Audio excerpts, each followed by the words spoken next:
Uh, we have been here for the last 2 hours, and with rapt attention you have been listening to our fellow speakers describe in detail the horrible things that are happening in Palestine, and also a detail of what has led to this situation. Unfortunately, the media would tend to paint a picture that this has all started from October 7th. Rather, this is a long and sordid story of oppression, of occupation, of expansion, of settlement, and of evictions, and of ethnic cleansing, of genocide, which has gone on for a very long time. It was conceived 125 years ago in 1897 when Theodore Herzl sat with his friends. And then the story, as you heard in detail from Shiva Sundar sir, as to how 1917 came with Balfour Declaration, 1922 came with the British mandate, and the gradual occupation of what used to be Palestine. The natural citizens in Palestine, Jews, are only 2%. And from 2%, today it is 75% Jews, and the land holding that they have is nearly 90% now. What used to be 2% of Jews and less than 5% of the land, today by a continuous policy of expansion and settlements, it has come to a situation where 90% of the land is held by them, and 75% to 80% of the population is nearly Jewish. So this is the original crime. This is the long and sordid story of what has happened in this land, and we need to understand this as such. Even Antonio Guterres, the Secretary General of United Nations, no less a personality than the Secretary General himself, says that October 7 did not happen in vacuum. There is history to it. People have been continuously persecuted, discriminated, and their life made into hell. And this is the reaction that came out of it, to draw the attention of the world to what exactly is Palestine. The civilian deaths have to be condemned, but the right of resistance against occupation has to be recognized and has to be seen as such. So on one hand, we condemn the naked aggression, the collective punishment that is being heaped on the hapless people who have been reduced to live in an open prison already. They were subjected to prison-like situation, an open prison-like situation. And over and above that, this war coming from Israel and being supported by all these superpowers and all the great nations of the world, people who talk about human rights, people who talk about international law, people who lecture about democracy, people who give a facade of UNO and League of Nations previously. They are silent supporters. Why silent? Active supporters of what is going on, the carnage that is going on in Palestine. Recently, just yesterday, they have bombed Jabalia refugee camp, killing 500 people. Al-Ahli hospital was bombed, killing 500 to 1,000 people. This is happening day in and day out. And you can remember in the history, the Sabra and Shatila camps in Lebanon, for example, and so many other places. The whole country is testimony to the fact of how a whole nation has been continuously subjugated to untold misery and untold violence. So friends, we need to understand the real causes behind this violence, behind this situation here. And it's not just that. Israel is nothing but deceit, lies, conspiracy, and cold-blooded murder. That is their policy. They're not looking at taking revenge on what happened on October 7th. They are using it as a ruse to create an opportunity for themselves to pursue their larger designs of, as was discussed here, of reducing the Palestinians to refugee status within their own land, shrinking Gaza to South Gaza and evicting them out as refugees, and destruction of Al-Aqsa Mosque in Jerusalem, and then expanding Israel into Greater Israel as has been depicted on the map in Knesset, in the parliament. And that map shows from River Nile to Euphrates, all that land in between is supposed to be the promised land of the Greater Israel. So we need to understand what is the play that is going on, and the open inhumanity. It is a slap on all our faces. The whole world is up in arms, up in protests against this inhuman treatment. But you can see how Israel is behaving and how it gives regard to the international laws and to the UN resolutions and whatnot. We have heard a lot about what is happening here. I would just like to mention a few things as to what needs to be done. As has also been presented by our co-panelists, there is a need to create awareness of what is the true situation and what is the real problem. Truth and falsehood have always been at loggerheads, and we need to decide which side we are. Whether we are on the side of the oppressor, the aggressor, the one who is practicing apartheid, or whether we are on the side of the poor Palestinian civilians. Whether it is the occupation that we are on the side of, or whether it is the resistance that we have to support, that we have to stand for. This is a continuous Satiza kar raha hai azal se taim roz chirag Mustafavi se sharar bul habi. Two characters have been mentioned by Allama Iqbal in this couplet. The light of Prophet Muhammad sallallahu alaihi wasallam and Abu Lahab on the other side. And this is the story. Satiza kar raha hai azal se taim roz, right from day one, time immemorial. This battle of truth and falsehood, of justice and injustice, of oppression and victimization has always been there, and it is important that we recognize this as such and create awareness amongst people, amongst our youngsters, amongst our younger generations as to what the reality is. The second thing that I need to mention here is we need to stand up for justice. It is unfortunate that India, a democratic country and with the glorious past and with our recent past of how we have gotten over the Western, the English rule here, how we have fought for the independence, how we have struggled over a long time. We seem to forget our own independence movement, and we are not in a position to even raise our voice, even to gather like this and speak about the atrocities and injustice that is happening in Palestine. So there is a need to stand up for the cause of justice, voice our support and solidarity to the hapless victims of this nasty war, children, women, hospitals, churches, mosques, and even refugee camps. This war and this aggression with impunity needs to be called out, and we need to stand up for the cause of justice. Voice of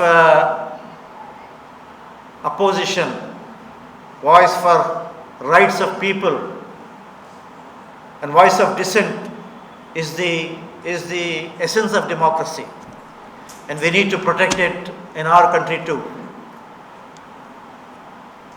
The characters are same, names may be different, situations may be different in degrees, but there is a lurking fear and a sense of unease amongst all the intellectuals and right-thinking people in this country, which way we are heading.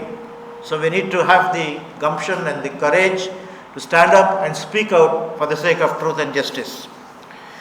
We need to bring pressure, use all the forums that are available for us, UNO or International Court of Justice or the Human Rights Commission and such organizations. We need to mobilize support everywhere, and bring to book for the war crimes, for the abuse of international law, and the crimes against humanity that are happening right in front of our eyes.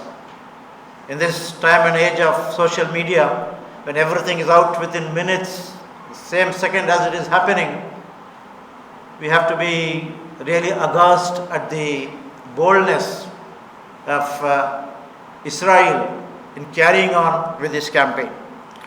We need to call for immediate cessation of hostilities. We need to make sure that relief reaches to the people in need, and negotiations start for peace and for settling this dispute. Also, there is a need to find a permanent solution to this festering sore, permanent solution to this problem which has plagued for last 75 years.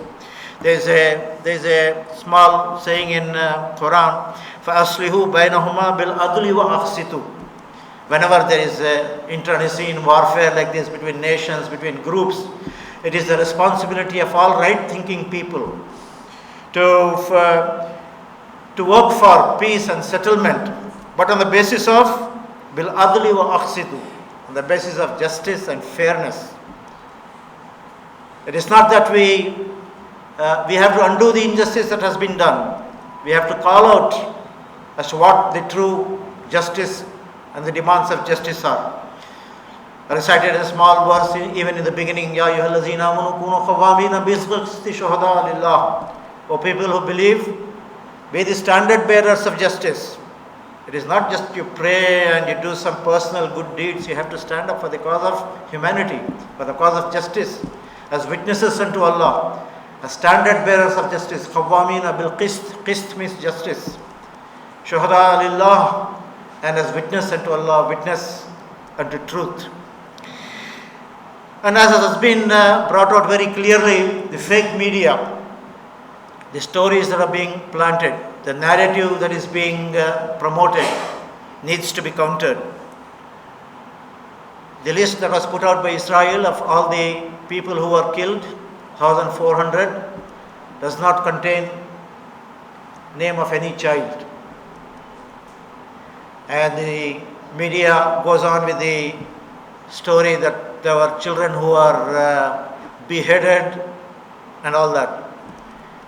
We know what Netanyahu and Bush discussed when he was visiting Israel, and at the same time Al-Ahli hospital was being bombed.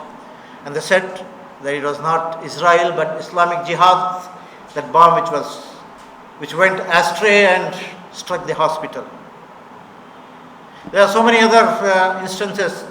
There is no need to quote them in detail. We need to understand that media and manipulation of the media, the fake media, the falsehood that is peddled needs to be countered, needs to be understood. I would also like to make a call here that we need to feel proud that we want to work for the cause of justice, for the cause of the downtrodden, for the cause of the underprivileged.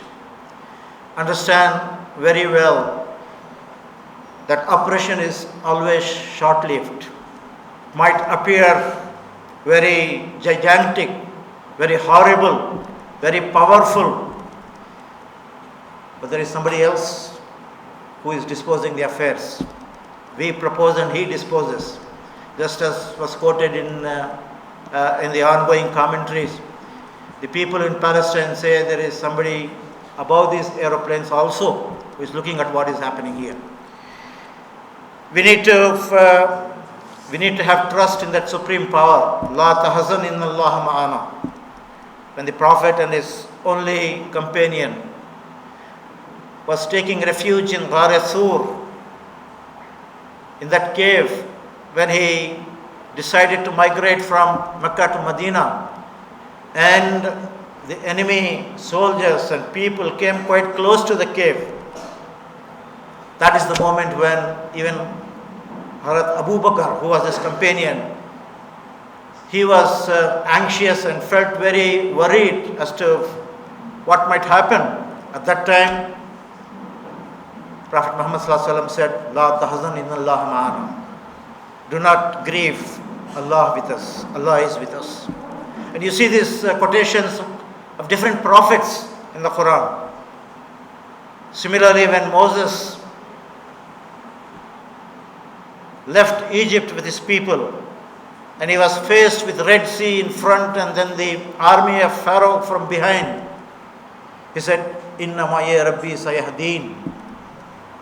My Lord is with me and He will show me the right way. So history is replete with examples. We have seen many pharaohs and many Nimrods and so many dictators who have bitten dust. So we need to stay strong. We need to stay united. We need to understand that truth will always prevail eventually. We will be tested. You have to show the strength of conviction and courage. And you have to believe in yourself. It is only cowards who die every day. The brave people die only once. لا تحسبن الذين قتلوا في سبيل الله أمواتا بل أحياء عند ربهم يرزقون. Quran says. Don't think that the people who have been killed in the way of Allah are dead.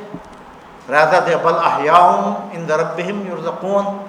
They are alive in the presence of Allah subhanahu wa ta'ala, and they are being taken care of in a best manner.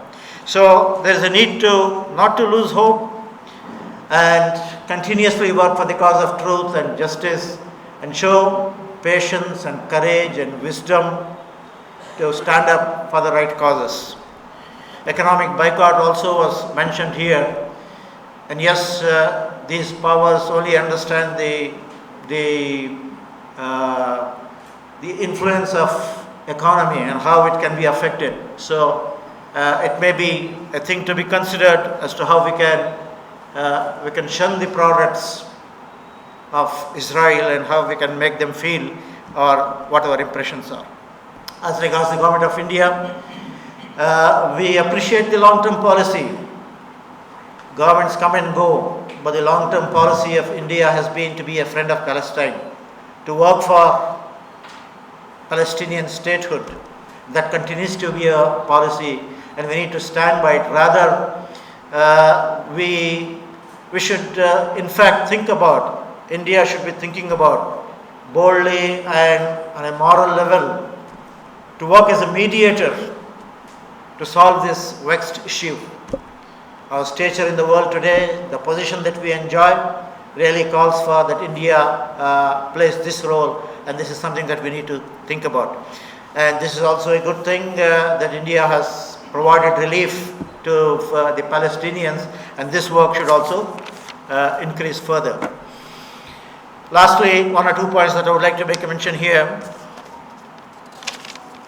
I have a few ashyar, a few couplets which I would like to present to you as regards how we should stand steadfast in these times of adversity. हम आतिशे सोज़ा में भी हक़ बात कहेंगे, आतिशे सोज़ा में भी हक़ बात कहेंगे. Could be the fire that we are facing, but we'll still say the truth. Kundan की तरह जहर में ताबंदा रहेंगे. We would be like 24 karat gold, with no duplicity, with no hypocrisy, and we will stand firm to our convictions. तारीख बताती है कि हर दौर सितम में, history is testimony to the fact that in every such period of crisis, तारीख बताती है कि हर दौर सितम में हम जिंदा थे, हम जिंदा हैं, हम जिंदा रहेंगे. In all these times, we have always lived through this. We have stayed alive and we will stay alive. This is the spirit that we need to inculcate. And the world is a place where there is so much of injustice happening today, between the rich and the poor, between the powerful and the underprivileged, between the advanced countries, between the global north and the south. Discrimination on the basis of race and language and religion and color. So many wars that are happening. There is a need that we stand firm and stand true to our commitments. As regards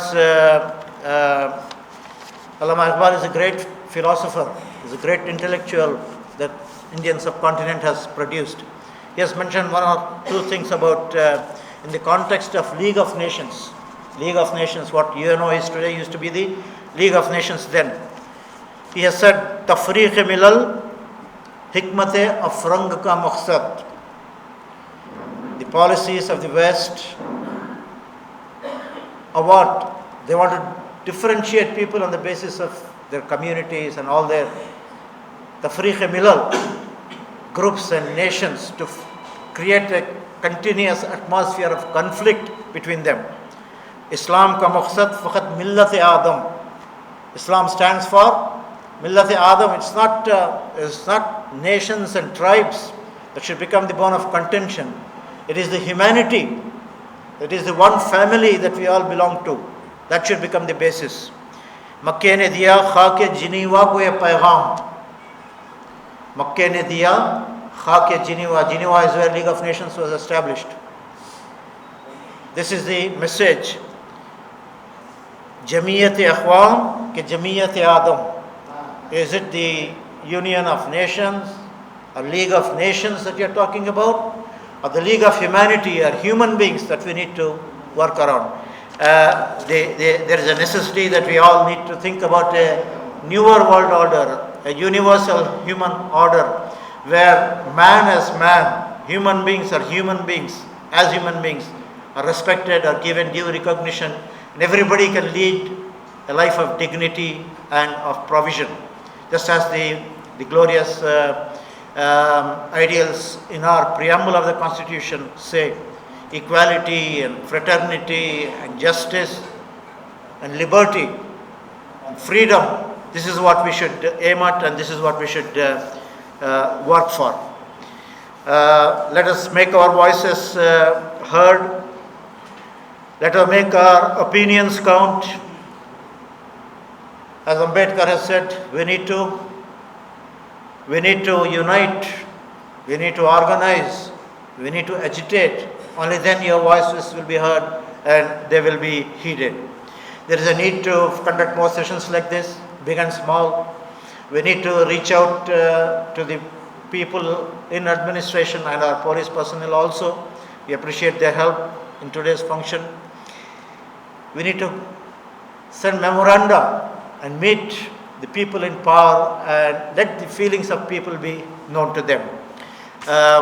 In conclusion, I would like to say a few couplets from Faiz. Faiz Ahmad Faiz also was a great poet, and he was a champion of the socialist movement, and how the downtrodden people and the poor peasants and labor should aim and hope.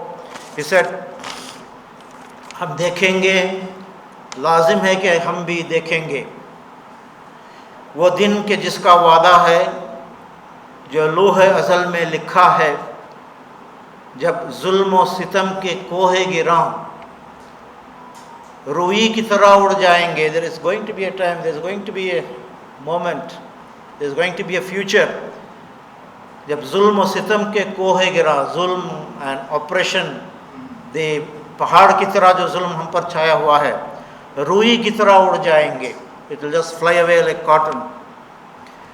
हम महकूमों के पांव तले, हम महकूम है ना, आज हम मगलूब हैं, महकूम हैं, सेकेंड क्लास हैं, अंडररेटेड हैं, डिस्क्रिमिनेटेड हैं, डिप्राइव्ड हैं.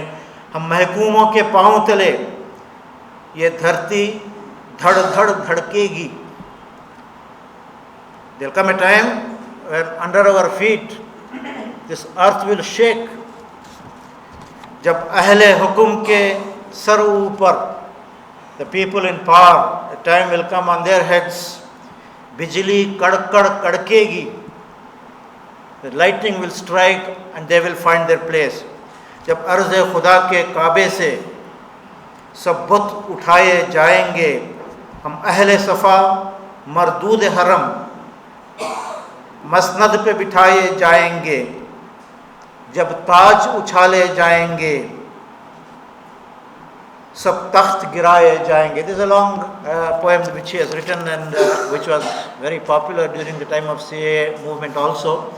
I request our youngsters especially to look into that and derive inspiration as to how you should stand up and how you should fight and how you should be steadfast. Let us, I would like to conclude by just giving you the translation of another small verse I recited. Ta'awanu alal birri wa taqwa. Let us help each other. Let us cooperate with each other. Let us work together for virtue and piety, for good deeds, for the cause of humanity, for the cause of justice. Wala ta'amunu alal ismi wal udwan.